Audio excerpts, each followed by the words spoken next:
A tela do celular brilhava com uma felicidade que não era minha. Ali, em uma cascata de fotos perfeitamente editadas, minha única filha, Lúcia, se casava em uma cerimônia da qual eu não fazia parte. O vestido branco imaculado, o sorriso radiante que eu ajudei a construir, o homem ao seu lado cujo rosto eu mal conhecia. Tudo estava lá, documentado para o mundo ver, exceto a mãe que a trouxe a este mesmo mundo. Descobri o casamento da minha filha pelo Instagram, como uma estranha qualquer, uma seguidora anônima, e o silêncio que se instalou no meu peito foi mais ensurdecedor do que qualquer grito de dor que eu pudesse ter dado.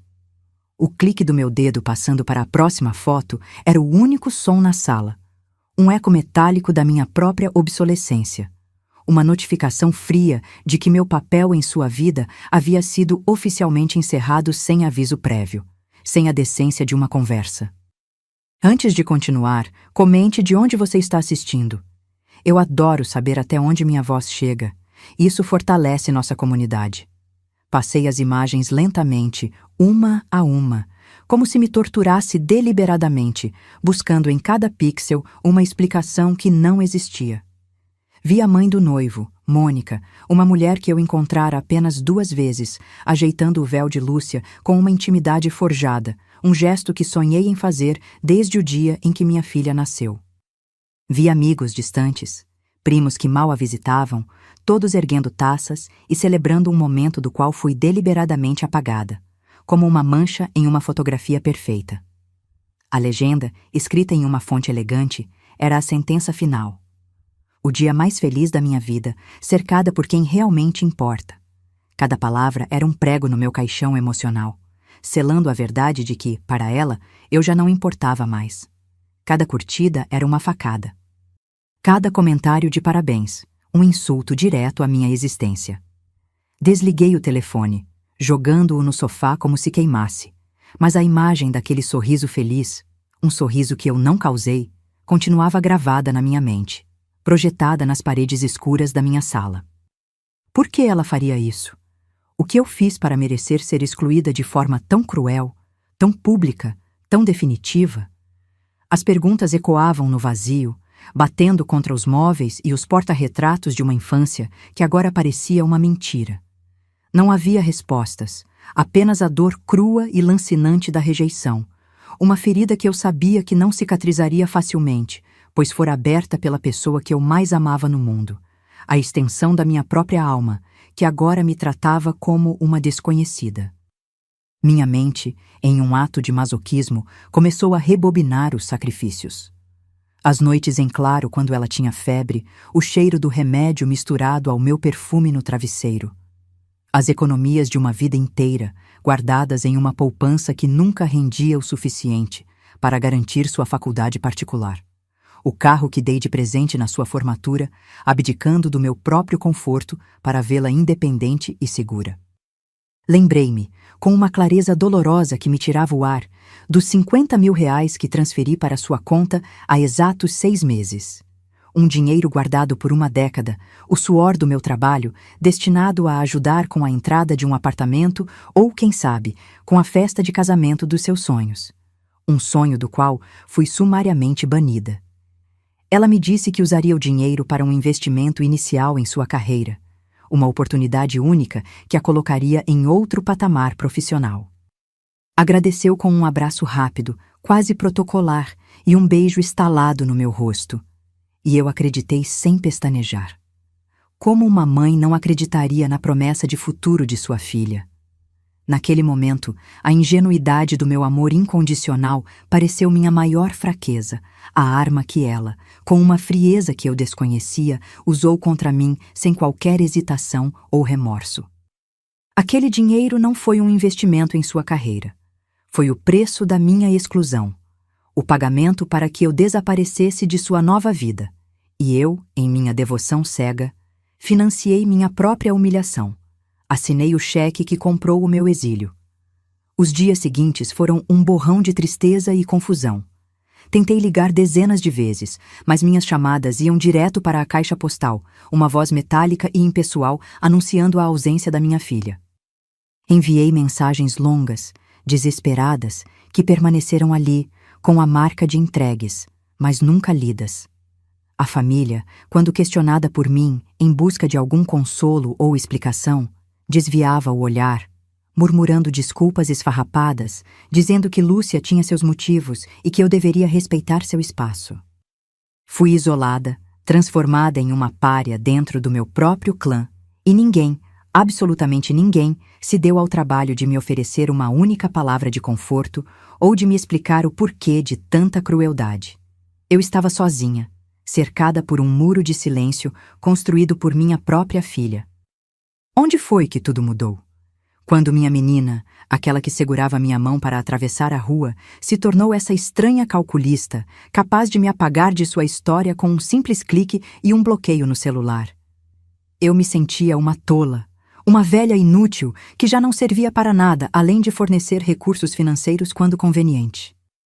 A humilhação não era apenas pela ausência no casamento, mas pela constatação brutal de que meu valor para ela era puramente transacional, uma conta bancária a ser consultada.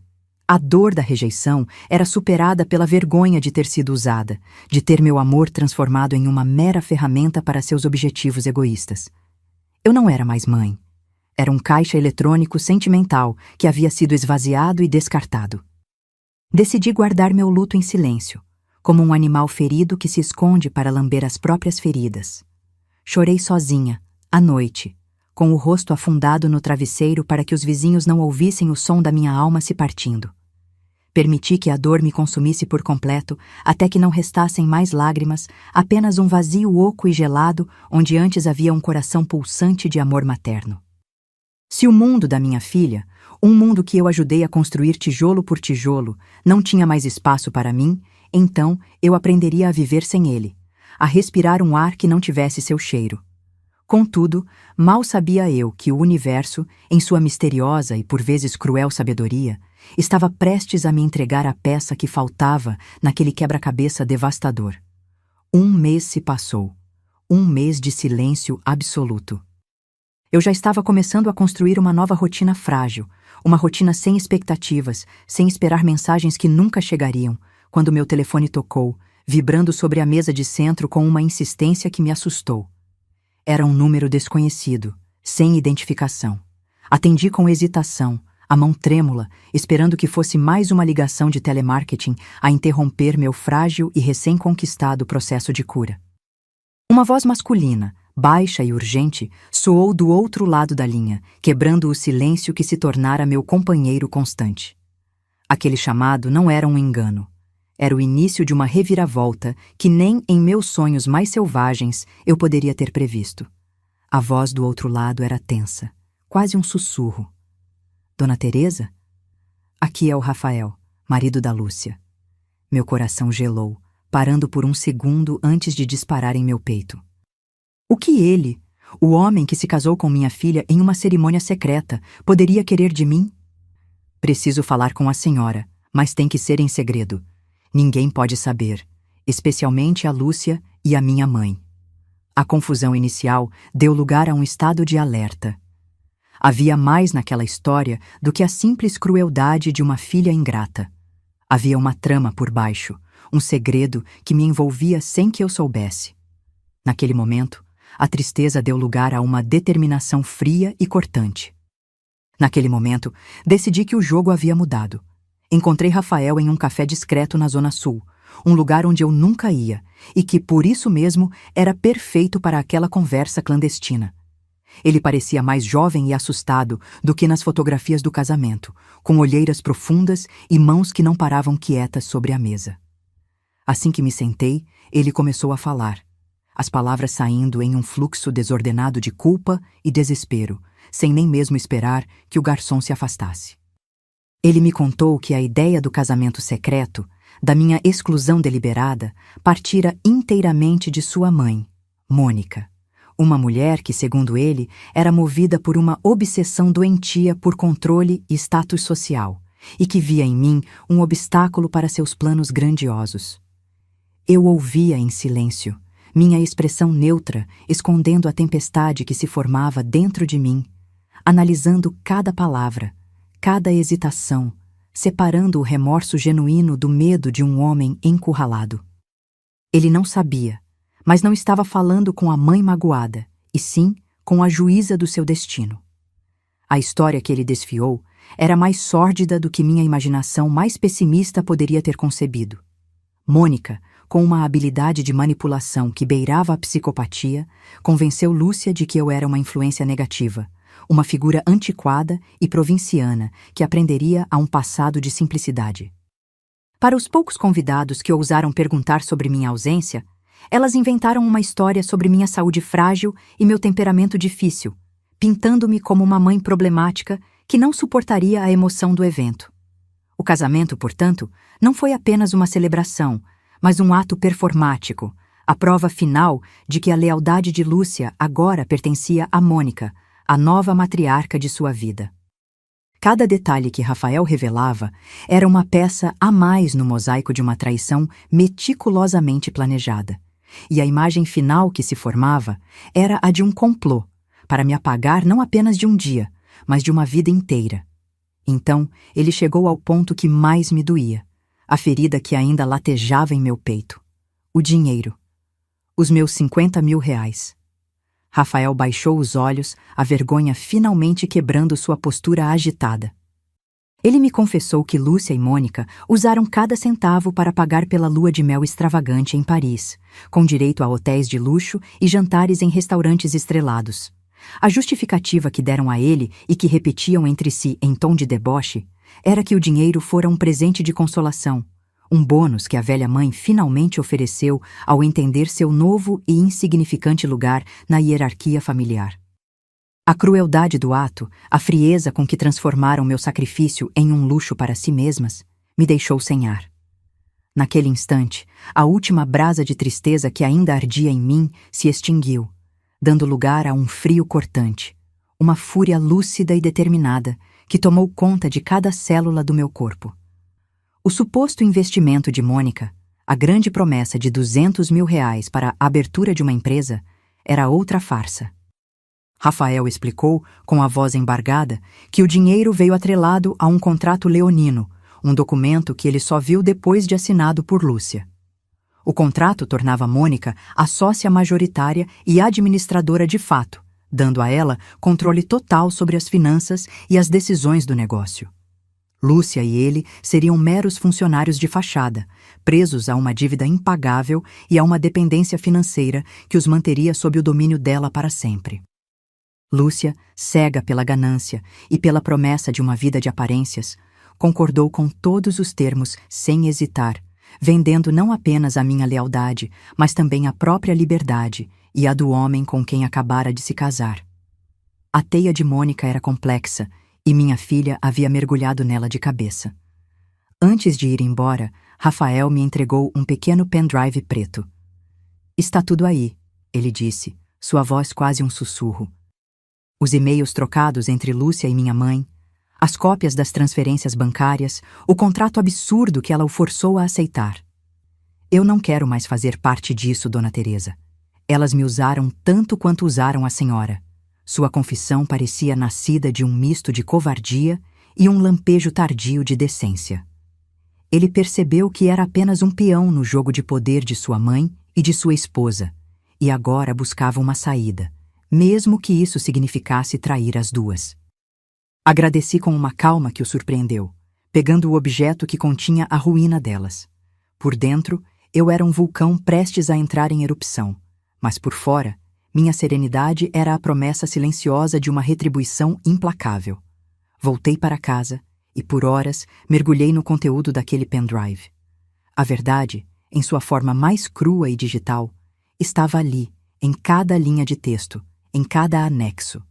Li as trocas de mensagens entre Lúcia e Mônica, um diálogo contínuo de desdém e zombaria. Elas me chamavam de a velha, a sentimental, a fonte. Comemoravam cada passo bem-sucedido de seu plano, detalhando como iriam me manter à distância enquanto usufruíam do meu dinheiro e, futuramente, do meu patrimônio. Ver as palavras da minha própria filha, escritas com uma frieza calculista, descrevendo meu amor como uma fraqueza a ser explorada, foi a confirmação final de que a menina que eu criei não existia mais. No lugar dela, havia uma estranha, uma predadora, e eu não sentiria mais um pingo de culpa pelo que estava prestes a fazer. No dia seguinte, procurei minha antiga advogada, a doutora Helena, uma mulher cuja elegância era tão afiada quanto sua mente jurídica. Em sua sala impecável, com vista para a cidade, apresentei a ela todas as provas que Rafael me entregara. Seus olhos, habituados a analisar os piores aspectos da natureza humana, se estreitaram enquanto lia os documentos e os e-mails, sua expressão endurecendo a cada parágrafo. "Teresa", ela disse, sua voz calma, mas carregada de uma gravidade inconfundível, "isso vai muito além de um simples drama familiar. Temos aqui indícios claros de estelionato emocional, apropriação indébita e, potencialmente, formação de quadrilha. Aquele dinheiro que você deu à sua filha tinha um propósito claro, e o desvio dele para financiar uma viagem de luxo configura má-fé. Estávamos saindo do campo da mágoa e entrando no território do Código Penal. Doutora Helena, com sua eficiência implacável, iniciou uma investigação discreta e, em menos de 48 horas, descobriu algo ainda mais grave, uma peça que revelava a verdadeira ambição por trás de toda a trama. O tal investimento de Mônica estava atrelado a uma tentativa de obter um empréstimo bancário de valor milionário. Para conseguir a aprovação, elas precisavam de garantias sólidas, e o plano era usar as propriedades da minha família como colateral. Eram terras e imóveis antigos, que Lúcia e todos os outros acreditavam ter pouco valor de mercado. Mal sabiam eles que há mais de uma década, após a morte do meu marido, eu havia secretamente consolidado tudo em um fundo de investimento imobiliário, cujo valor real era astronômico. Esse era o meu grande segredo, a fortuna silenciosa que eu administrava longe dos olhos gananciosos do mundo. A profundidade do plano delas era assustadora. Manipulada pela promessa de riqueza fácil, Lúcia havia tentado forjar minha assinatura em documentos preliminares de transferência de garantias, um ato desesperado que, felizmente, foi barrado por um gerente de banco desconfiado. O quebra-cabeça estava completo. O casamento secreto, minha exclusão, a campanha para me pintar como instável e difícil, tudo fazia parte de uma estratégia de longo prazo. O objetivo final era me isolar socialmente, minar minha credibilidade e, eventualmente, entrar com um pedido de interdição judicial, alegando que eu já não tinha capacidade para gerir meus próprios bens. Elas não queriam apenas me afastar, queriam tomar tudo de mim, apagando minha existência para se apossarem do meu legado. A traição era total, um ataque não apenas ao meu coração, mas à minha própria identidade. Com todas as peças do tabuleiro em suas devidas posições, a estratégia de contra-ataque foi definida na sala de reuniões de doutora Helena. Não seria um confronto privado, cheio de recriminações e lágrimas inúteis. Seria uma execução pública, cirúrgica e memorável. Decidi que não queria apenas a justiça dos tribunais, que muitas vezes é lenta e silenciosa. Eu queria a restituição imediata da minha honra. Queria que elas perdessem exatamente aquilo que mais valorizavam: a imagem pública de sucesso, o status social e, claro, o acesso a qualquer tipo de dinheiro. A vingança não seria um prato servido frio, seria um banquete opulento onde elas seriam o prato principal. Mal sabiam elas o que eu estava prestes a revelar para toda a cidade. O plano tomou forma com uma clareza cristalina. Eu as convidaria para um jantar de reconciliação. Não em minha casa, nem em um lugar qualquer, mas em um dos restaurantes mais caros e badalados da cidade, um palco perfeito para o espetáculo que eu estava prestes a dirigir. Um lugar onde a elite se reúne para ver e ser vista, onde um escândalo ressoaria por semanas. Eu criaria a ilusão de que estava derrotada, pronta para perdoar e aceitar meu lugar submisso, rastejando de volta para a vida delas em busca de migalhas de afeto. A armadilha seria montada com a isca mais irresistível para pessoas como elas. A oportunidade de se sentirem superiores e vitoriosas, enquanto desfrutavam de um luxo pago pela própria vítima que tanto desprezavam. Peguei o telefone e disquei o número de Lúcia, respirando fundo para modular minha voz. Ensaiara aquele tom por 1 hora inteira. Uma mistura de fragilidade, mágoa e um desejo desesperado por paz. Quando ela atendeu, com uma frieza protocolar, eu despejei meu discurso cuidadosamente elaborado. Disse que sentia sua falta, que a dor da exclusão quase me destruiu, mas que meu amor de mãe era maior que meu orgulho. Propus um jantar para celebrar sua união, por minha conta. E, como golpe de mestre, acrescentei: chame sua sogra também, querida. Quero que sejamos uma família. Quero conhecer melhor a mulher que agora faz parte da sua vida. A isca estava lançada, coberta com o mel mais doce e venenoso que consegui produzir. Houve uma longa pausa do outro lado da linha. Pude sentir a hesitação de Lúcia, a desconfiança lutando contra a ganância e a arrogância. A perspectiva de um jantar luxuoso, totalmente pago por mim, e a chance de esfregar sua felicidade na minha cara, provando que eu finalmente havia me rendido, foi mais forte do que qualquer suspeita. Ela aceitou, com uma falsa generosidade na voz, dizendo que seria maravilhoso e que Mônica ficaria encantada com o meu gesto de maturidade. Ela realmente acreditava que eu estava rastejando de volta, pronta para abrir minha carteira e meu coração novamente, aceitando as novas regras do jogo.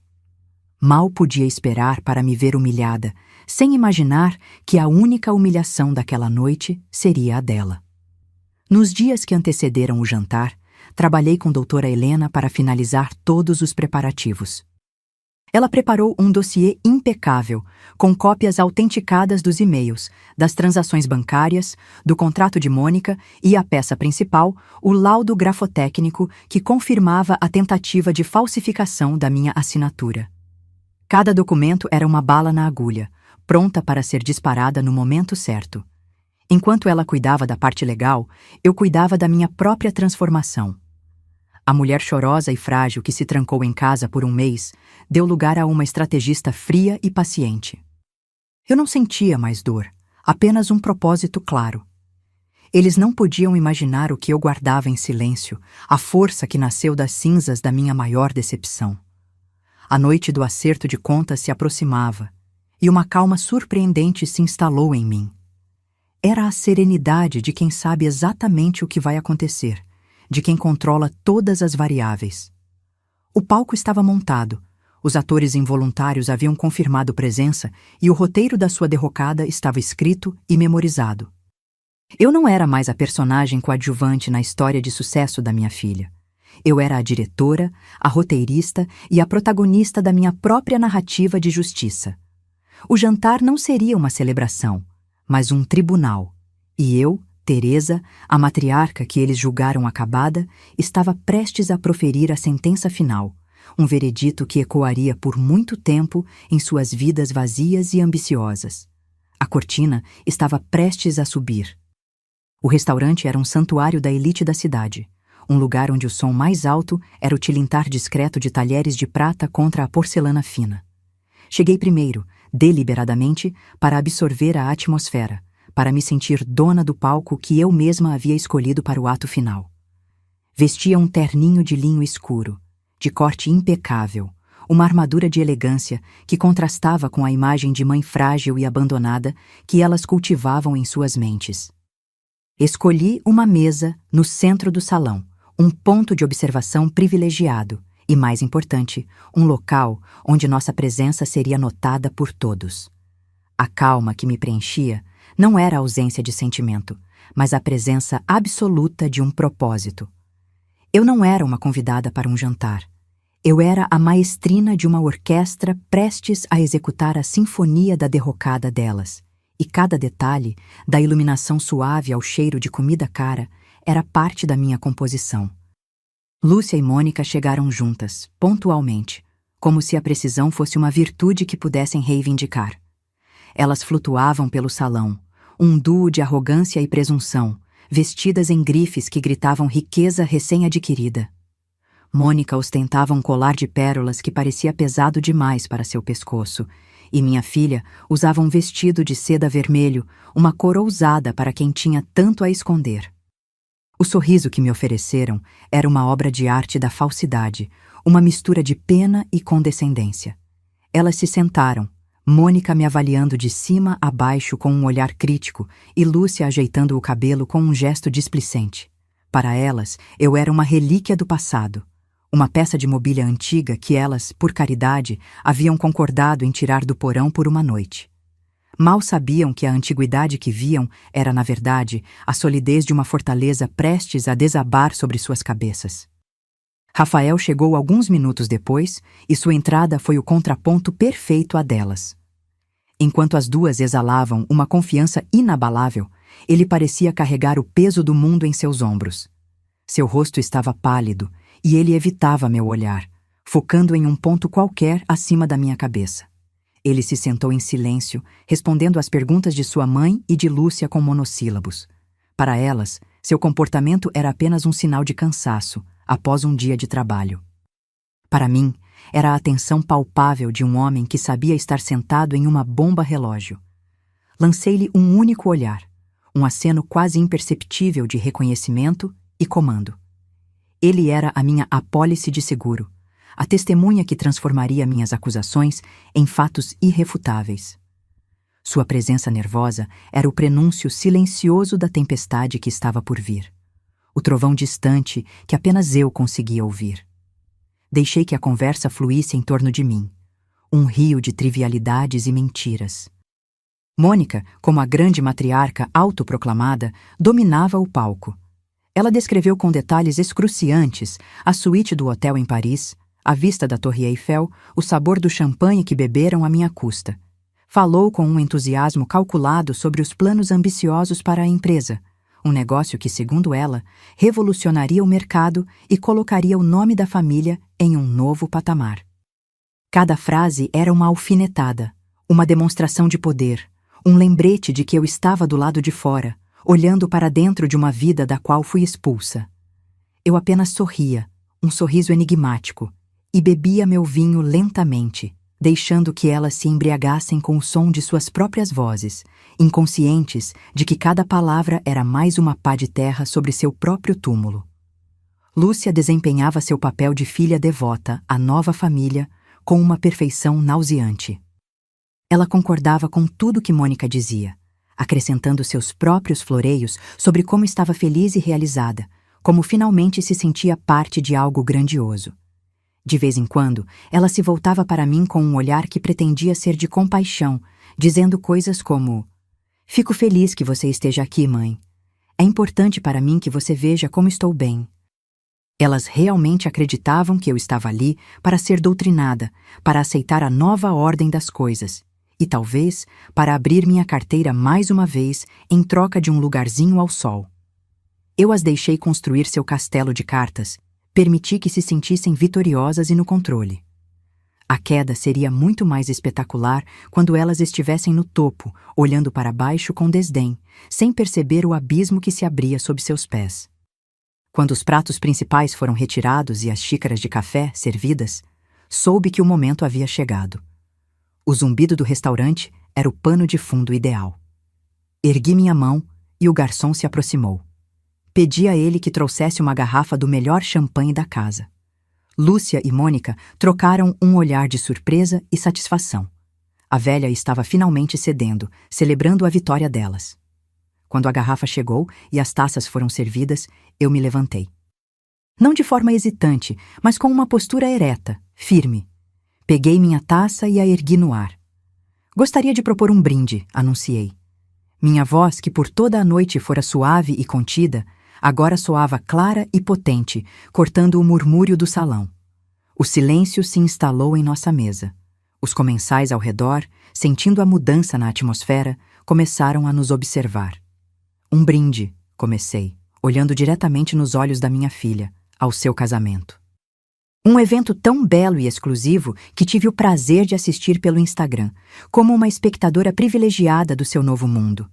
O sorriso no rosto de Lúcia congelou, a cor sumindo de suas bochechas. Continuei, meu tom agora frio e analítico. Fiquei arrasada, claro, mas com o tempo, a gente aprende. E eu aprendi que certas exclusões não são meros descuidos, são movimentos estratégicos em um jogo muito maior. Um jogo onde o amor de uma mãe é apenas uma peça a ser sacrificada sem cerimônia. A confusão no rosto de Mônica era deliciosa, a primeira rachadura em sua fachada de controle absoluto. Ela não entendia para onde aquele discurso estava indo, mas sentia instintivamente que o destino era um lugar sombrio. E por falar em sacrifício, prossigo, elevando um pouco mais a taça, um brinde aos meus 50.000 reais. O dinheiro que juntei por uma década, que imaginei ser a semente para o seu futuro lar, mas que floresceu em diárias de hotéis de luxo em Paris. Um brinde à sua criatividade em transformar meu suor em uma lua de mel inesquecível. E, claro, um brinde às palavras exatas que vocês usaram em seus e-mails para descrever minha contribuição. Um bônus da velha sentimental que finalmente entendeu o seu lugar. A palavra velha ecoou entre nós, e eu a pronunciei com um prazer cruel, vendo o pânico se instalar nos olhos de Lúcia. Ela abriu a boca para protestar, para negar, mas nenhuma palavra saiu. A verdade, dita em voz alta, tem um poder paralisante. E o brinde principal, o mais importante da noite, é para você, Mônica. Virei meu corpo em sua direção, e ela recuou instintivamente na cadeira, como um animal encurralado. Um brinde à sua mente brilhante, a arquiteta de toda essa farsa. A mulher que não se contentou em roubar o afeto da minha filha, mas que planejou me roubar tudo mais. Um brinde à sua audácia em tentar usar as propriedades da minha família, o legado do meu falecido marido, como garantia para um empréstimo fraudulento, acreditando que eu era senil demais para perceber. A máscara de Mônica finalmente caiu, revelando um rosto contorcido pela fúria e pelo medo. Sua respiração ficou ofegante, e os olhares curiosos ao nosso redor se transformaram em olhares de julgamento explícito.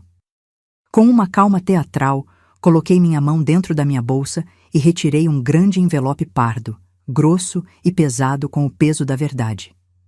Não o abri. Apenas o deslizei pela toalha de linho branco e ele parou exatamente no centro da mesa. Um objeto inerte e terrivelmente ameaçador. Aqui, eu disse, minha voz baixa, mas carregada de finalidade, estão as cópias de tudo. Os e-mails onde vocês zombam de mim. As transferências bancárias que provam o desvio do meu dinheiro. O contrato leonino que você preparou para prender meu genro e minha filha. E a minha peça favorita, o laudo grafotécnico que comprova a tentativa de Lúcia de falsificar minha assinatura em documentos bancários. O envelope era uma bomba, e eu havia acabado de acionar o cronômetro, sentando-me para assistir à explosão. O silêncio que se seguiu foi o mais alto que já ouvi.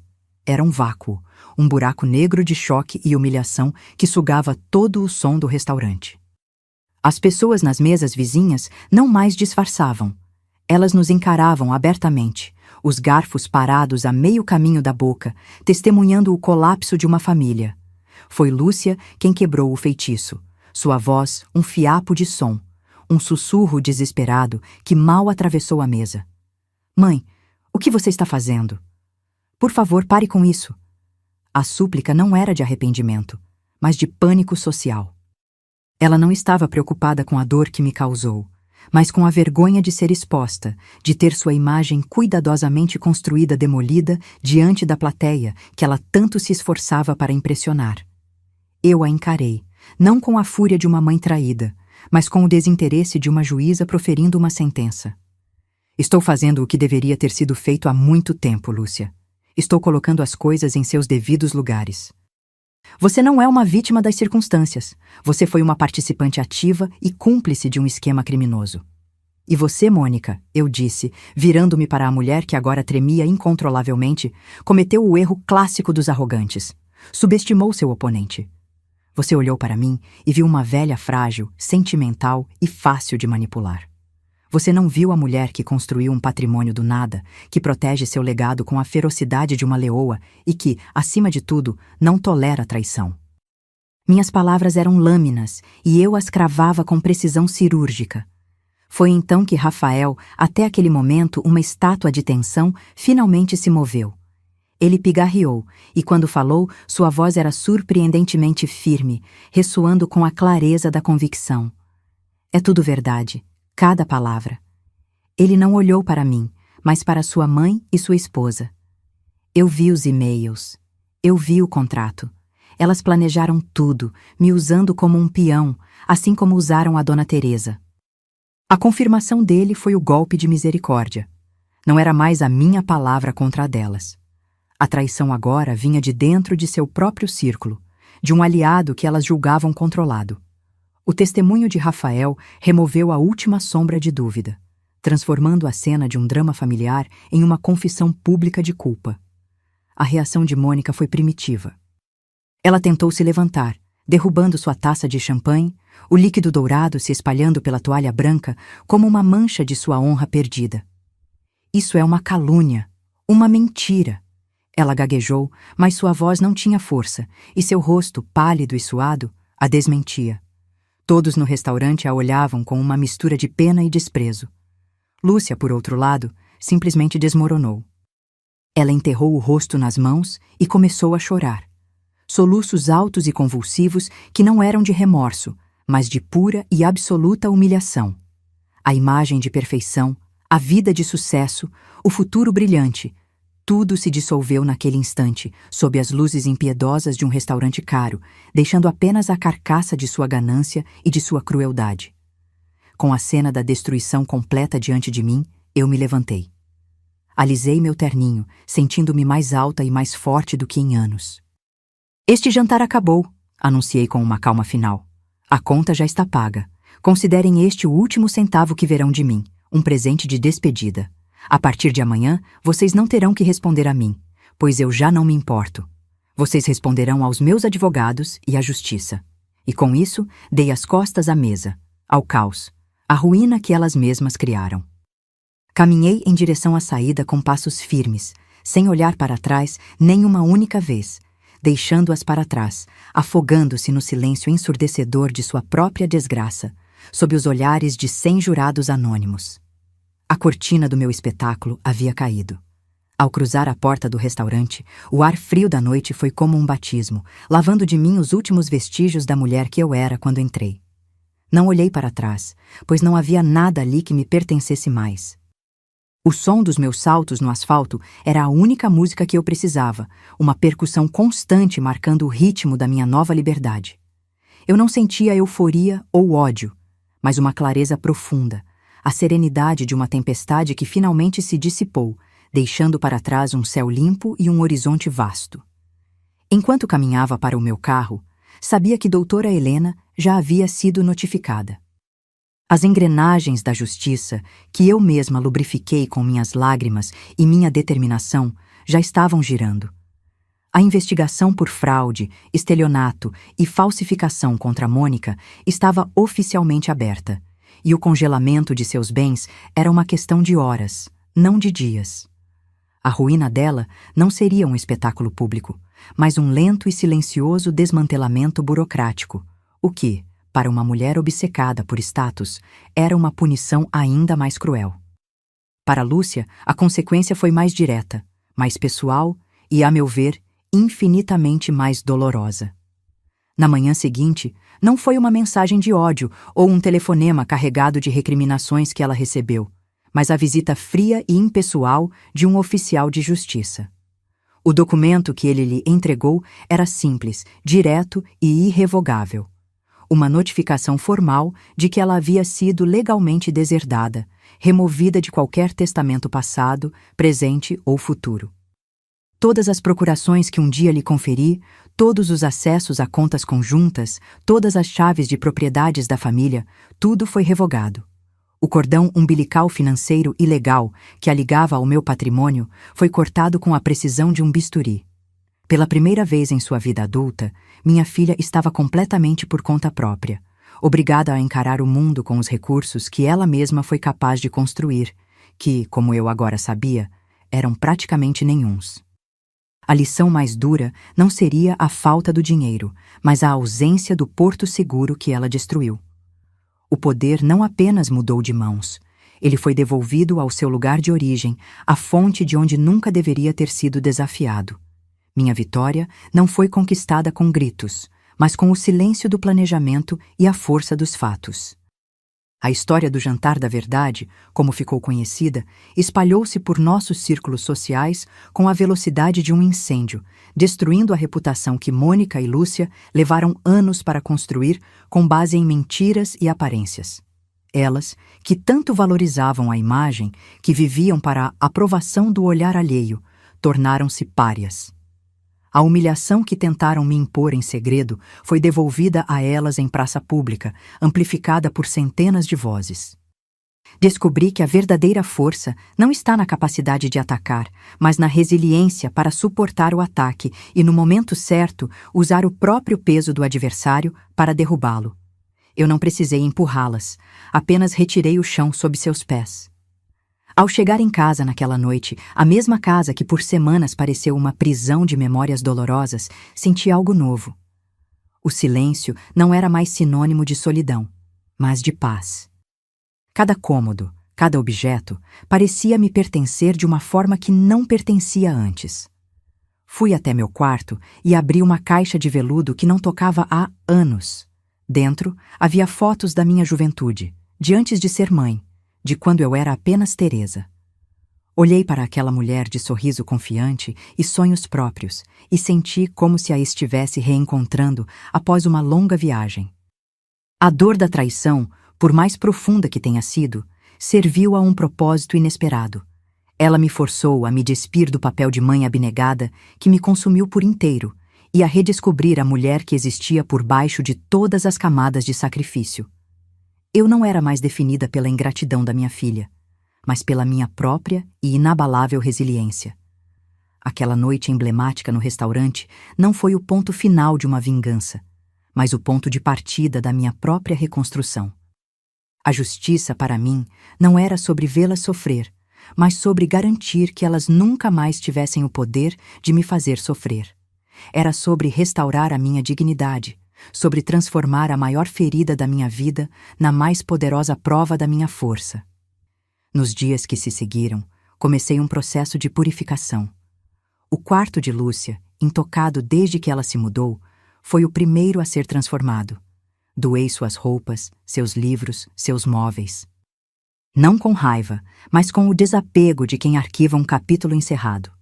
O espaço vazio se tornou meu novo escritório, um lugar para planejar o futuro, um futuro que, pela primeira vez em décadas, seria exclusivamente meu, desenhado por meus desejos e não pelas necessidades de outra pessoa.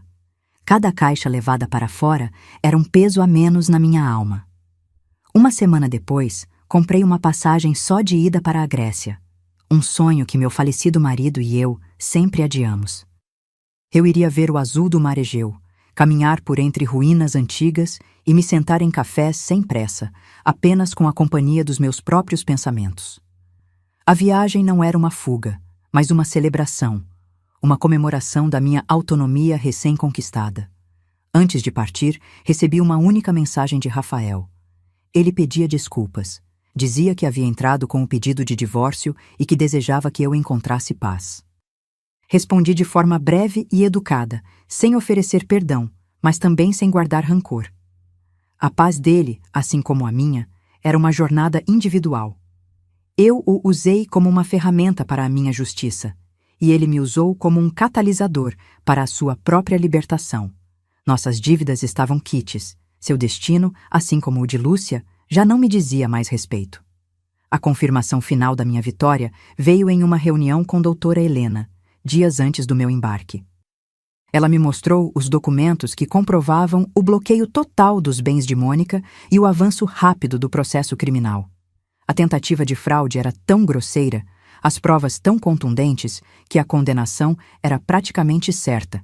Ela seria forçada a vender tudo o que tinha para pagar as multas e os advogados, caindo do pedestal de luxo que ela mesma construiu sobre a infelicidade alheia. Helena me parabenizou não apenas pelo resultado legal, mas pela minha coragem e clareza estratégica. Eu não era uma cliente em busca de reparação. Eu era uma parceira na execução de um plano impecável. Saí de seu escritório com a certeza de que o legado que construí com meu marido estava seguro, protegido não por muros ou cofres, mas pela força da minha própria determinação. Na minha última noite em casa, antes da viagem, peguei o porta-retrato com a foto do meu casamento. Olhei para o rosto sorridente do meu marido e senti uma onda de serenidade. Eu não apenas protegi nosso patrimônio da ganância e da maldade, eu honrei nossa história. Honrei a mulher forte que ele sempre soube que eu era, mesmo quando eu mesma duvidava. Ele não teria aprovado a vingança pela vingança, mas teria se orgulhado da forma como defendi nossa dignidade, como transformei a dor em poder e a humilhação em uma lição inesquecível. Conversei com ele em silêncio, como fazia tantas vezes, e lhe prometi que a partir daquele dia eu viveria não apenas para proteger nosso passado, mas para construir um futuro brilhante para mim mesma, um futuro digno de todo o amor e trabalho que investimos juntos. Agora, sentada em uma varanda com vista para o mar azul de Santorini, sinto a brisa salgada no meu rosto e um tipo de paz que o dinheiro não pode comprar. A solidão que antes me assombrava se transformou em uma solitude bem-vinda, um espaço para respirar, para ser. A história de Lúcia e Mônica já não é um drama que protagonizo, mas uma notícia distante, um eco de uma vida que não é mais minha. Elas escolheram o caminho da ganância e da traição, e agora colhem os frutos amargos de suas próprias sementes. Eu, por outro lado, escolhi a mim mesma. Escolhi a dignidade, a força e a liberdade. A justiça não é apenas sobre punir os culpados, é, acima de tudo, sobre restaurar a paz da vítima. E a minha, finalmente, está completa, vasta e infinita como o mar à minha frente. Se essa virada te trouxe alívio, escreva justiça nos comentários e compartilhe para que mais mulheres saibam que nunca é tarde para virar o jogo.